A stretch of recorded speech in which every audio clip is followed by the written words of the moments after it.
I've noted down. In the field of geology we have come to know today, the geologists they tell us that the radius of the earth is approximately 3,750 miles. And the deeper layers, they are hot and fluid and cannot sustain life. And the superficial part of the earth's crust which we live on, it is very thin, hardly 1 to 30 miles.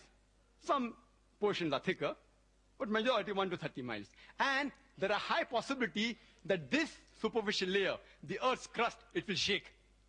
It is due to the folding phenomena which gives rise to mountain ranges, which gives stability to this earth. And Quran says in Surah Naba, chapter number 78, verse number 6 and 7, we have made the earth as an expanse, wal jabala autada, and the mountains as stakes. The Quran doesn't say mountains were thrown up as stakes. Mountains as stakes. Arabic word autad means stakes, meaning tent peg. And today we have come to know, in the study of modern geology, that mountain has got deep roots. This was known in the second half of the century. And the superficial part that we see of the mountain is a very small percentage. The deeper part is within. Exactly like a stake, how it is driven in the ground. You can only see a small part on top, the majority is down in the ground. Or like a tip of the iceberg, you can see the tip on the top, and about 90% is beneath water. The Quran says, in Surah Ghashiyah, chapter 88, verse number 19, and Surah Naziyat, chapter number 79, verse number 32, wal jibala arsaha, and we have made the mountain standing firm on the earth. Made the mountain standing firm on the earth. Today, after modern geology has advanced, and Dr. William Campbell said that, by the theory of plate tectonics, it was propounded in 1960, which gives rise to mountain ranges. The geologists today do say that the mountains give stability to the earth. Not all geologists, but many do say.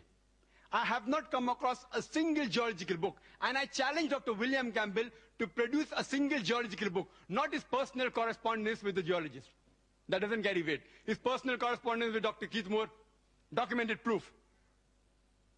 And if you read the book, The Earth, which is referred by almost all the universities in the field of geology, one of its authors by the name of Dr. Frank Press, who was the advisor to the former president of USA, Jimmy Carter, and was the president of the Academy of Sciences of USA. He writes in his book that the mountains are wedge-shaped, it has deep roots within, and he says that the function of the mountain is to stabilize the earth. And the Quran says, in Surah Anbiya, chapter number 21, verse number 31, in Surah Luqman, chapter 31, verse number 10, as well as in Surah Nahl, chapter number 16, verse number 15, that we have made the mountain standing firm on the earth, lest it would shake with them and with you. The function of the mountain in the Quran is given to prevent the earth from shaking. Nowhere does the Quran say that the mountain prevents the earthquake. And Dr. William Campbell said, he writes in his book and even the talk, that you find in the mountainous regions, there are various earthquakes, and mountains cause earthquake. Point to be noted, nowhere does the Quran say that mountain prevents earthquake. The Arabic word for earthquake, as Dr. William Campbell knows Arabic, is zilzal or zalzala. But the words used in these three verses I quoted, it is tamida. Tamida means to shake, to sway, to swing. And Quran says in Surah Luqman, chapter 31, verse number 10, as well as Surah Nahl, chapter number 16, verse 15, we have put on the earth mountain standing firm, lest it would shake with you. It is tamida bikum, shake with you, indicating if the mountains were not there, if you would have walked, if you would have moved, even the earth would have moved with you. If you would have swayed, even the earth would have swayed with you. And we know normally when we walk on the earth doesn't shake. And the reason for this is, according to Dr. Frank Press and Dr. Najjar, who's from Saudi Arabia, and he wrote a full book on geological concepts in the Quran, answering almost everything what Dr. William Campbell has said in detail. And Dr. William Campbell, in his book, he writes that if mountains prevent the shaking of the earth, then how come you find earthquake in the mountainous regions? I said, nowhere does the Quran say mountain prevents earthquake.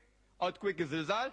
And if you see the definition in the Oxford Dictionary, it says, earthquake is due to convulsion of the superficial crust of the earth due to release of compressed seismic waves due to crack in the rock or due to volcanic reaction. The Quran speaks about zalzala in Surah Zalzal chapter 99, but here it speaks about tamida bikum, to prevent the earth from shaking with you. And in reply to the statement that if mountains prevent earthquakes, how come you find earthquakes in mountainous region? The reply is that if I say that medical doctors, they prevent the sickness and disease in a human being, and if someone argues, if doctors prevent the sickness and diseases in a human being, how come you find more sick people in the hospital where there are doctors than at home where there are no doctors?